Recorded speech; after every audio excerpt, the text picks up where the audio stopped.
The day money stopped, every civilization rests on invisible pillars. We can't see them. We can't touch them. But without them, everything collapses. For thousands of years, one pillar has remained constant: the exchange of value. Trade. Currency. Money. But in the 21st century, money became something else entirely. It stopped being a physical object and became pure information. Numbers dancing across screens. Data flowing through invisible networks. Ones and zeros that represented trillions of dollars. We trusted this system completely.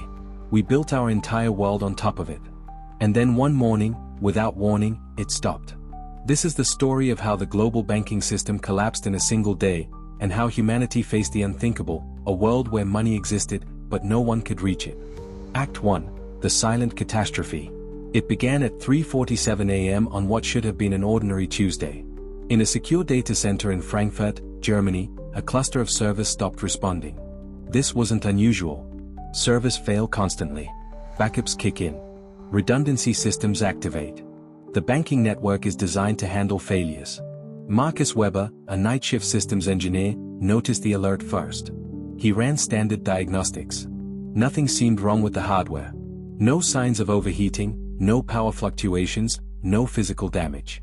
The servers were simply frozen, as if they had been commanded to stop. He rebooted them manually. Standard procedure. The systems came back online for exactly 12 seconds. Then froze again. This time, something else happened. The freeze spread to adjacent server clusters. Like a digital infection jumping from host to host. Within 17 minutes, 5 major data centers across 3 continents reported the same anomaly. Systems that should have been completely independent of each other were exhibiting identical failures. The banking world runs on redundancy, backup systems for backup systems. But this wasn't attacking the systems. It was attacking something deeper. Something fundamental in how they communicated. By 4:30 a.m., emergency protocols were activated. Senior executives at major banks were pulled from their beds. Central bank governors received encrypted alerts. Intelligence agencies were quietly notified. Everyone asked the same question: is this an attack? One executive later recalled, "The first thing you think is, this is coordinated. This is deliberate. Someone is doing this to us." But our security teams found nothing. No malware. No suspicious access. No breach. The systems weren't being attacked. They were just stopping. As the sun rose across time zones, the problem rose with it. Tokyo's financial networks reported cascading failures. London's clearing houses couldn't process overnight transactions. New York's stock exchange systems showed concerning instabilities. The heart of the global economy was developing in arrhythmia. But on the streets, life continued normally. Parents dropped children at school. Commuters crowded onto trains. Coffee shops brewed their morning rush. Nobody knew that beneath this ordinary morning, the financial infrastructure of civilization was quietly dying. The banking system is like the human nervous system. Millions of signals firing every second, coordinating everything. When it works, you don't notice it. When it fails, everything fails. In the previous 24 hours, the global banking network had processed 4.7 billion transactions. Money moving from accounts to accounts. Salaries deposited. Bills paid. Purchases made. An invisible symphony of financial movement. By 6 a.m., that symphony had gone completely silent.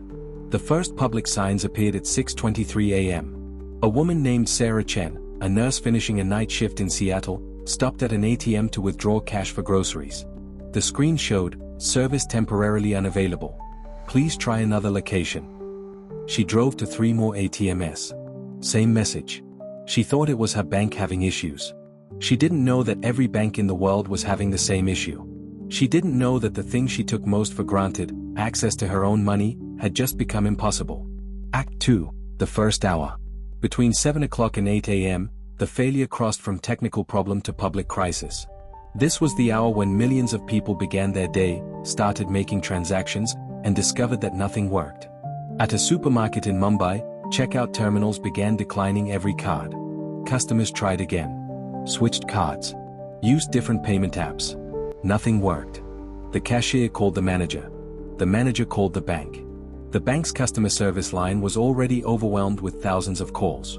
This scene repeated across the world. Coffee shops couldn't process contactless payments. Office building cafeterias saw their digital payment systems crash. Gas stations watched their card readers go dark. Within 30 minutes, tens of thousands of small businesses faced the same impossible situation. Customers with money in their accounts, but no way to access it. Social media became the nervous system of the crisis. Posts appeared by the thousands. Is anyone else's bank app down? ATMs not working anywhere in London. All my payments are failing.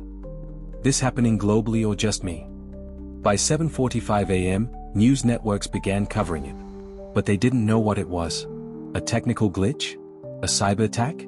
Banking executives gave vague statements about temporary service disruptions. But behind those calm words, panic was setting in. Inside the glass towers of global banking, the picture was terrifying. IT departments were in crisis mode. Every attempted fix failed. Every backup system was unresponsive. The technicians weren't just dealing with a broken system. They were dealing with a system that shouldn't be breakable. The global banking network isn't one system. It's thousands of independent systems communicating through standardized protocols. SWIFT for international transfers. RTGS for large domestic transactions. Card networks like Visa and MasterCard. Mobile payment platforms. Each one has its own infrastructure, its own security, its own redundancy. For all of them to fail simultaneously shouldn't be possible. By 8:15 a.m., governments were convening emergency financial teams. Central bank governors joined secure video calls. Intelligence agencies began threat assessments. The question everyone was asking, is this warfare? Had a nation-state launched a financial weapon? A cyber analyst later explained, we looked for everything. Malware signatures. Unauthorized access. Data exfiltration. Network intrusions. We found nothing. It was like the system had been told to shut down from the inside, but nobody had given that command. By 8:30 a.m., the first wave of panic reached the streets. People abandoned digital payments entirely. Those with cash became suddenly powerful. Small shops that still had cash registers began doing business while their modern competitors stood paralyzed. Lines began forming outside bank branches. People demanded answers. Employees had none to give. Computer screens showed blank dashboards. Customer accounts were inaccessible. The staff couldn't see balances, couldn't process withdrawals, couldn't do anything except apologize. One bank teller recalled, people were angry at first. Then they got scared. You could see it in their eyes. They started asking, is my money safe? Is it gone? Will I get it back? And we had no answers. We knew as much as they did. Which was nothing. By 9 a.m., exactly 5 hours after the first failure, the situation had evolved from inconvenience to crisis. Modern life runs on digital payments. Salaries, rent, utilities, food, transportation, medicine, everything connected to money. And money had just become unreachable. Act 3, the cascade. The true horror of the banking collapse wasn't the immediate failure. It was the cascade. Modern civilization is a chain reaction of dependencies. When one link breaks, the chain doesn't just stop. It unravels backward through every connection. Hospitals were among the first to feel it. Insurance verification systems went offline. Patients arrived for surgeries, treatments, emergencies, but hospitals couldn't confirm coverage.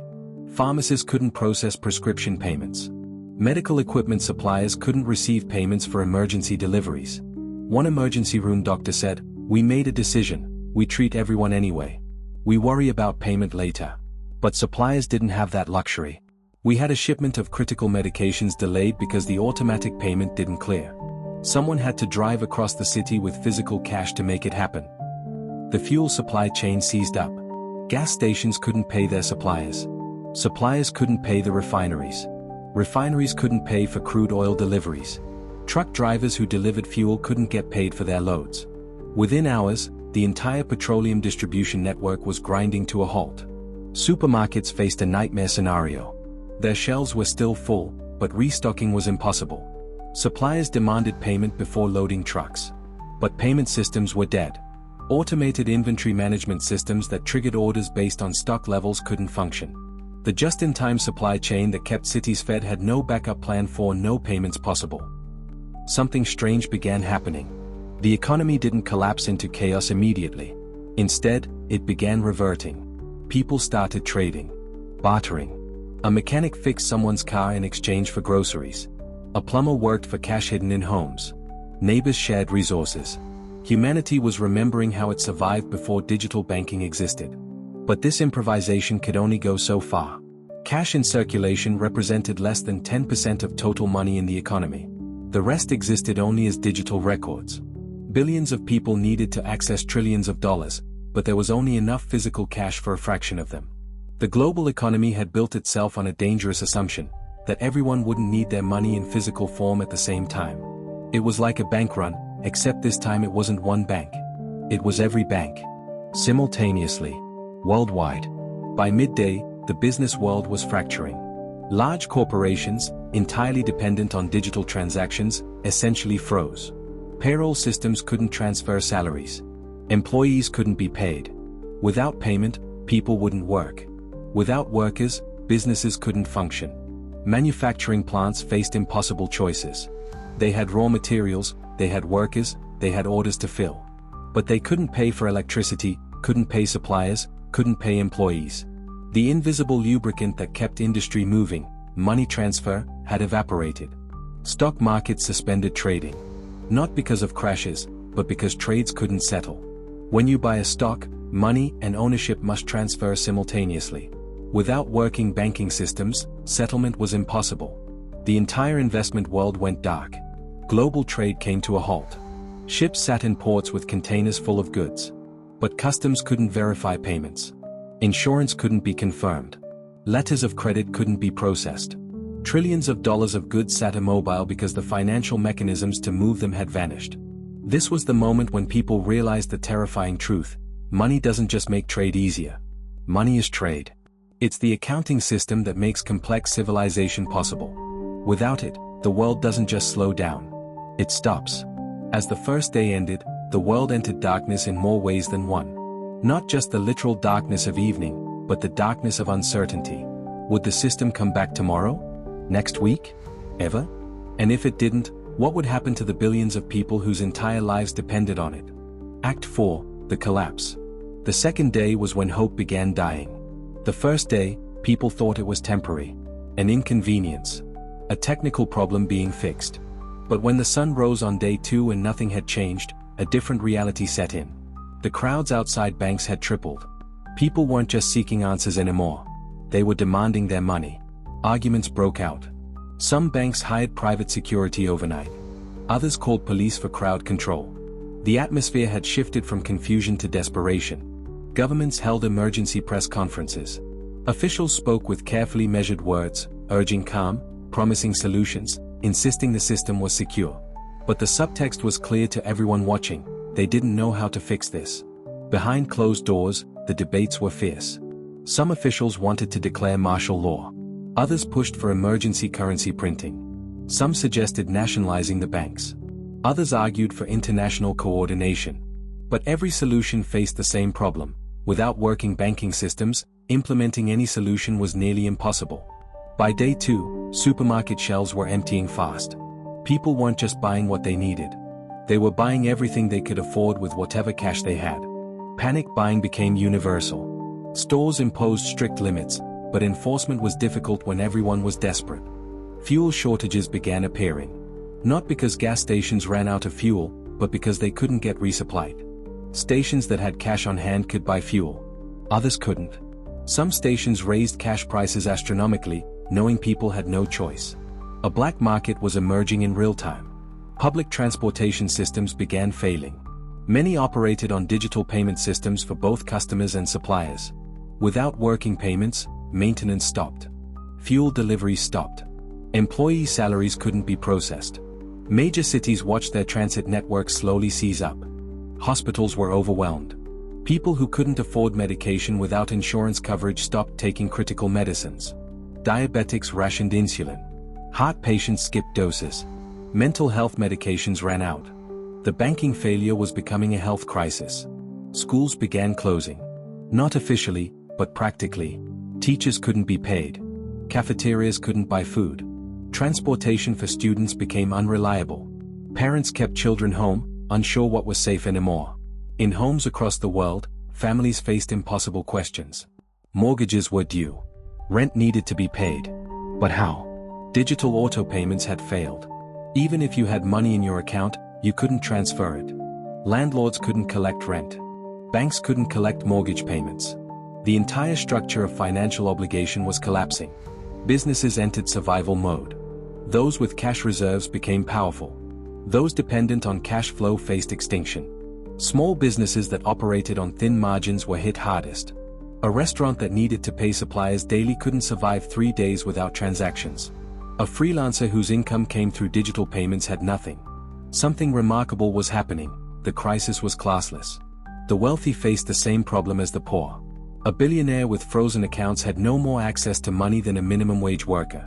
Wealth existed only as numbers on frozen servers. Those numbers might as well have been fantasy.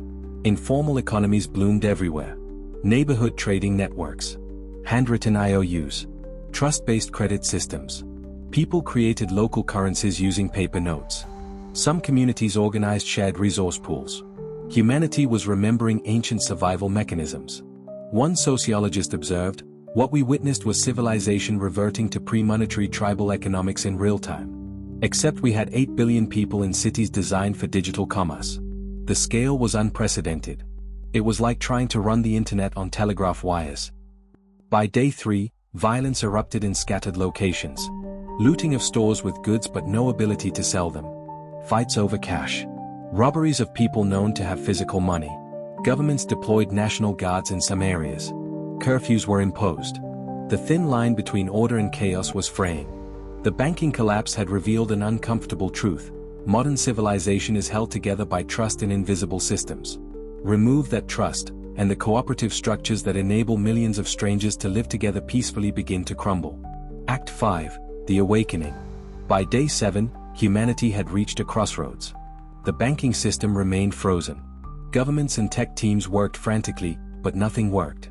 And slowly, people realized, this might be permanent. How do you live in a world where money exists but can't be used? The answer emerged organically. Communities created their own solutions. Neighborhood associations formed credit systems. Local currencies appeared, backed by community trust. Barter networks connected people with skills to people with goods. The economy didn't die. It transformed. Food systems reorganized. Farmers sold directly to consumers for cash or trade. Urban gardens multiplied overnight. People who had skills, mechanics, electricians, plumbers, became essential. The value of practical knowledge surged while the value of paper wealth meant nothing. Meanwhile, world leaders convened an emergency global summit. For the first time in history, the entire international community focused on one problem: restarting the financial system. The summit revealed the cause. A tech expert explained, it wasn't a hack. It wasn't sabotage. It was structural decay. The banking system had been upgraded, patched, and modified for decades without fundamental reconstruction. Different systems from different eras were held together with digital duct tape. One small failure in how these systems communicated triggered a cascade. The whole network became poisoned by its own complexity. The most advanced financial system in human history had collapsed because it was too complex to maintain. It wasn't destroyed by enemies. It destroyed itself. The solution required starting over. A coordinated global reboot. Central banks would activate backup systems simultaneously. A simplified protocol would replace the broken one. It would take 72 hours of synchronized effort across every time zone. On day 10, the countdown began. Governments communicated the plan. At midnight GMT, every banking system would attempt to restart using emergency protocols. Account balances would be restored from the last verified backup, taken just hours before the failure. Nothing would be lost, theoretically. The world watched. Screens counted down to midnight. Banks prepared to open their systems. Would it work? It worked. Partially. Systems came back online, but unstable. Some accounts accessible, others not. Some transactions processed, others failed. It wasn't a restoration. It was life support. People rushed to withdraw cash, not trusting the system anymore. Governments imposed strict withdrawal limits, $500 per week. They also implemented emergency measures, mandatory digital ID for all transactions, real-time transaction monitoring, restrictions on cash holdings, temporary wealth taxes. The crisis gave governments power they'd never had before. In the name of preventing future collapse, financial freedom was restricted. Every transaction monitored. Every account tracked. Privacy sacrificed for stability. Not everyone accepted this. Protests erupted. People who had survived the collapse through independence didn't want to return to total system dependence. Alternative currencies gained popularity. Decentralized systems. Cryptocurrency adoption surged. Gold prices skyrocketed. The financial world fragmented. 6 months later, the banking system was functioning again. But it was different. More controlled. More surveilled. More fragile. And the people who had lived through the collapse were different too. They learned that money is only real when you can use it. That civilization is only stable when systems work. That trust, once broken, never fully repairs. Survivors shared their experiences. I keep cash hidden now. I don't care if it's irrational. I lived through 10 days of having nothing because my money was trapped in a computer. My kids ask me why we have paper money at all. I tell them, because systems fail. And when they do, you need something real. The banks came back, but my trust didn't. I'll never see money the same way. Closing. The day money stopped changed humanity forever. Not because of what was lost, no money actually disappeared. But because of what was revealed. We discovered that modern civilization rests on invisible infrastructure we don't understand and can't control. We learned that convenience comes with vulnerability. That efficiency creates fragility. That the more connected we become, the more catastrophically we can fail. The world after the collapse is a world of hedged bets. People use digital systems but keep backup plans. Governments maintain control but face resistance. Banks function but aren't trusted. Money works, but everyone remembers when it didn't. Future generations will study this moment. They'll ask, how could the most advanced civilization in history become paralyzed by the failure of computers? How could billions of people be held hostage by lines of code? The answer is simple: we built a world on assumption. The assumption that technology always works. That systems don't fail. That tomorrow will be like today. That money will always be accessible. But the day money stopped taught us otherwise. It taught us that security is an illusion. That the invisible networks holding civilization together are more fragile than we imagined. That money isn't what's in your account. It's what's in your hand. The banking system collapsed for 10 days. But the awakening it caused will last forever. Never forget, money is only as real as the system that records it.